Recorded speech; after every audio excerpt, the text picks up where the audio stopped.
আর সে যখন বলে যে আমার প্রথম জাত হলো, এটুকু বলতেই সানজিং ক্ষেপে যায় আর তাকে বলে যে আপনার ছেলে লিনির কথা বলুন। তখন লিনির বাবা বলে যে সে মাত্র 17তম নাতি, সে কি করলো। তো এরপরে আমরা সানজিং এর কাউন্সিলরকে দেখতে পাই, যার নাম ছিল শিনফু। সে লিনির বাবাকে বলছিল যে আপনি অস্বীকার করছেন কেন?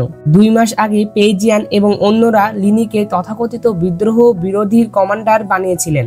তার মতো একজন অজ্ঞ ছেলেকে একজন বিদ্রোহী জেনারেল কমান্ডার বানিয়েছে। লর্ড অফ লিয়াং, আপনি কি গোপনে মুকুট নেওয়ার লোক করছেন নাকি? তখন লর্ড অফ লিয়াং বলে যে আমার অবোধ ছেলের জন্য আমি দুঃখিত।